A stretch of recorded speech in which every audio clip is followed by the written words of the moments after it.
தூத்துக்குடி மாவட்டம் ஒட்டப்பிடாரம் தாலுகாவில் அமைந்திருக்கக்கூடிய ஸ்டெர்லைட் ஆலை விரிவாக்கம் செய்ய மத்திய மாநில அரசுகள் அனுமதிக்கக்கூடாது என்று இன்று தூத்துக்குடி மாவட்டத்தில் லட்சக்கணக்கான மக்கள் பங்கு பெறக்கூடிய வகையில் இன்று கடையடைப்பும் பெரிய பொதுக்கூட்டமும் நடைபெறுகிறது. முதற்கண் இந்த போராட்டத்திற்கு புதிய தமிழகம் கட்சியினுடைய முழு ஆதரவை தெரிவித்துக் கொள்ள விரும்புகிறேன்.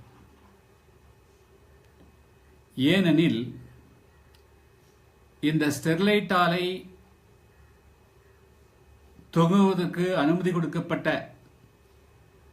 1991-92 இருந்து தொடர்ச்சியாக சிறிய அளவிலும் பெரிய அளவிலும் நடைபெற்ற அனைத்து போராட்டங்களிலும் புதிய தமிழகம் கட்சி பங்கு பெற்றிருக்கிறது. அதுவும் குறிப்பாக 96ஆம் ஆண்டு நான் சட்டமன்ற உறுப்பினர் முதல் முறையாக ஆன பிறகு அந்த பகுதி மக்கள் தொடர்ந்து இந்த ஸ்டெர்லைட் ஆலையால் ஏற்பட்டு வரக்கூடிய பாதிப்புகளை என்னிடத்திலே தெரிவித்தனுடைய அடிப்படையில், அதேபோல அந்த ஆலைக்குள் நடந்து வரக்கூடிய விபத்துக்களால் ஏற்படக்கூடிய பாதிப்புகள் குறித்து எடுத்துரைத்த அந்த கருத்துக்களுடைய அடிப்படையில் அந்த ஸ்டெர்லைட் ஆலையால் அந்த தூத்துக்குடி மாவட்டத்தினுடைய பெரும்பான்மையான பகுதிகள் நிலம், நிலத்தடி நீர், காற்று, கடல் என அனைத்து இயற்கை வளங்களுமே மிகப்பெரிய அளவுக்கு பாதிப்புக்கு ஆளான காரணத்தினாலே அந்த மாவட்டத்தினுடைய பெரும்பாலான பகுதிகளில் மக்கள் வாழ்வதே கேள்விக்குறி என்ற நிலை உருவாயிற்று. புதிய தமிழகம் கட்சியின் சார்பாகவே தனிப்பட்ட முறையிலே பல போராட்டங்களை நடத்தியிருக்கிறோம். ஆனால் அப்பொழுது மக்கள் மத்தியில அது குறித்து பெரிய அளவிற்கான ஒரு விழிப்புணர்வு இல்லாதனுடைய விளைவாக அப்பொழுது தூத்துக்குடி மாநகரத்தில் இருக்கக்கூடிய மக்கள் திரண்டு வரவில்லை. மீனவ மக்கள் போராடினார்கள். இது மீனவர்களுக்குத்தானே பாதிப்பு என்று பல பேர் எண்ணிவிட்டார்கள். கிராமங்கள் இருக்கக்கூடிய மக்கள், அந்த ஆலை அமையப்பெற்ற பகுதியில் இருக்கக்கூடிய மக்கள், அவர்கள் குமாரட்டியபுரம், சாமிநத்தம், வீரபாண்டியபுரம், வடக்கு சிலுக்கம்பட்டி, தெற்கு சிலுக்கம்பட்டி போன்ற கிராமத்தை சார்ந்தவர்கள் அந்த நிலத்தடி நீர் பாதிப்பின் காரணமாக தாங்கள் ஆழ்குழாய் கிணறு அமைக்க முடிவதில்லை. ஆடு மாடுகளுக்கு கூட தண்ணீர் எடுக்க முடிவதில்லை. இதன் காரணமாக பல நேரங்களில் ஏறக்குறைய 10-15 வருடங்களுக்கு முன்பு அடுக்கடுக்காக ஆடுகள் மாடுகள் எல்லாம் செத்து முடிந்ததெல்லாம் சொல்லியிருக்கார்கள். அதே போல மக்களும் இந்த நிலத்தடி நீரை பயன்படுத்திய காரணத்தினாலே சொறிகள், சிரங்குகள், அதே போல தோல் வியாதிகள் என்று எண்ணற்ற வியாதிகள் வந்திருக்கின்றன. கடந்த ஒரு 7 வருடங்களுக்கு முன்பு ஒரு மிகப்பெரிய விபத்து ஸ்டெர்லைட் ஆலையில் நடைபெற்றது. ஒரே நேரத்தில் 5-6 பேர் மரணம் எய்தினார்கள். இதுபோல இந்த ஸ்டெர்லைட் ஆலையில் எண்ணற்ற விபத்துக்கள் நடந்து பல தமிழர்கள் உயிரிழந்திருக்கிறார்கள். ஆனால் நாம் இதை சட்டமன்றத்திலே அப்பொழுது எடுத்துரைத்த பொழுதோ அல்லது ஊடகங்கள் வாயிலாக சொன்னப்படுதோ இதனுடைய பாதிப்புக்குடைய முழுத்தன்மையும் புரியாத காரணத்தினாலே அன்று மக்கள் முழுமையாக வீதிக்கு வந்து போராட முன்வரவில்லை. ஆனால் அந்த ஆலை துவங்கப்பட்டு ஏறக்குறைய இப்பொழுது 20-25 ஆண்டு காலங்கள் நிறைவேற்ற இந்த வேளையில் ஒரு தலைமுறையே மிகப்பெரிய அளவுக்கு பாதிப்புக்கு ஆளாயிருக்கிறது என்பதை தூத்துக்குடி மாவட்டத்தினுடைய மக்கள் புரிந்து கொண்டு இப்பொழுது இன்று 100க்கு 100 வெற்றி பெறக்கூடிய வகையிலே அந்த கடையடைப்பை நடத்தி காட்டியிருக்கார் என்று சொன்னால் இதற்கு புதிய தமிழகம் கட்சி தனது முழு வரவேற்பை தருகிறது, ஆதரவையும் நல்கிறது. தூத்துக்குடி மாவட்டத்தை பொறுத்த மட்டிலும் தமிழகத்தில் சென்னைக்கு அடுத்தபடியாக அதிகமான தொழிற்சாலைகள் இருக்கக்கூடிய பகுதிகள். இந்த தொழிற்சாலைகளுடைய உண்மையான நிலைமை என்னவென்று சொன்னால், பெரும்பாலான தொழிற்சாலைகள் இந்த தூத்துக்குடி ஸ்டெர்லைட் ஆலைக்கு அருகாமல் இருக்கக்கூடிய இந்த கில்பன் தொழிற்சாலை அதுவும் இதுபோல மாசுபடுத்தக்கூடியதுதான். அதே போல 2-3 மின் உற்பத்தி நிறுவனங்கள்,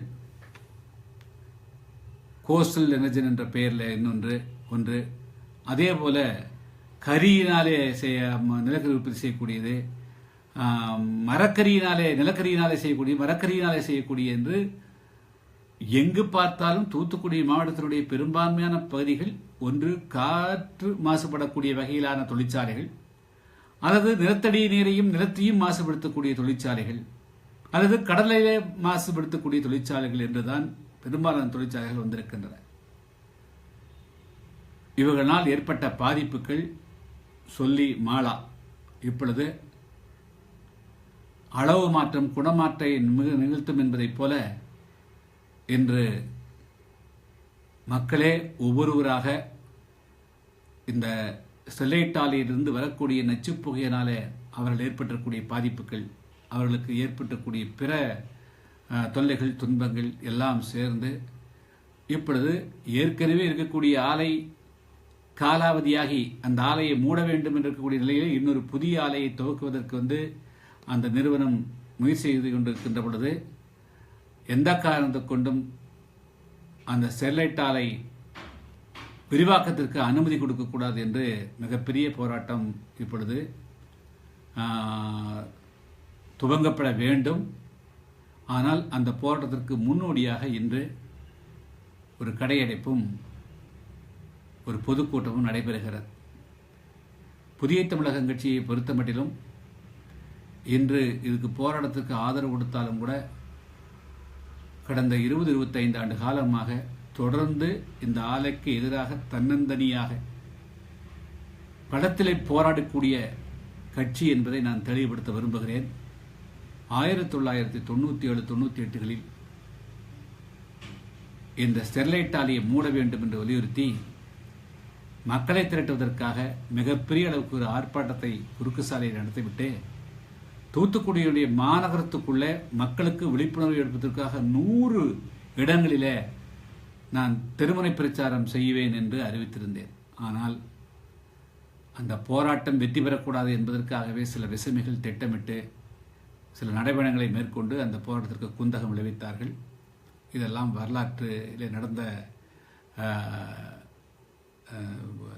சம்பவங்கள். பட் எது எப்படி இருந்தாலும் கூட நம்மை பொறுத்த மட்டிலும் நாம் தூத்துக்குடி மாவட்டமல்ல தமிழகமே காற்று மாசுபடாமலும் மக்கள் இருந்தக்கூடிய நீர் மாசுபடாமலும் விவசாயத்துக்கு பயன்படுத்தக்கூடிய நிலங்கள் எந்த விதத்திலும் மாசுபடாமலும் அதே போல நம்மை எல்லாம் அதாவது எல்லா விதத்திலையும் காற்றையும் மழையும் தெரிவிக்கின்ற கடல் மாசுபடாமலும் பெண் மாசுபடாமலும் தடுக்க வேண்டிய பொறுப்பு மனித குலத்துக்கு இருக்கிறது.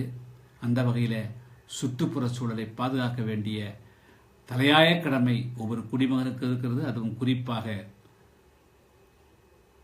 பொதுநல இயக்கங்களுக்கு இருக்கிறது என்ற அடிப்படையில் புதிய தமிழகம் கட்சி மண்ணோடும் மக்களோடும் இந்த நீரோடும் நிலத்தோடும் சம்பந்தப்பட்ட இயக்கம் என்ற அடிப்படையில் இன்று தூத்துக்குடி மாவட்டத்தை எல்லா விதமான மாசுகளில் இருந்தும், அதாவது காற்று மாசு, நிலம் மாசு, நீர் மாசு, கடல் மாசு ஆகியவற்றில் இருந்து பாதுகாப்பதற்காக ஒரு சிறிய அளவில் இந்த போராட்டம் துவங்கப்பட்டிருக்கிறது. புதிய தமிழகம் கட்சி வரக்கூடிய காலகட்டங்களில் இந்த போராட்டத்தை மிக வலுவாக எடுத்து செல்வதற்கு களம் இறங்கும். எனவே இன்று களங்காணுகின்ற அனைவருக்கும் என்னுடைய பாராட்டுக்களை தெரிவித்துக் கொள்கிறேன். புதிய தமிழகம் கட்சியினர் பெருந்திரளாக இன்று நடக்கக்கூடிய இந்த பொதுக்கூட்டத்திலே கலந்து கொள்ளுமாறும் கேட்டுக்கொள்கிறேன்.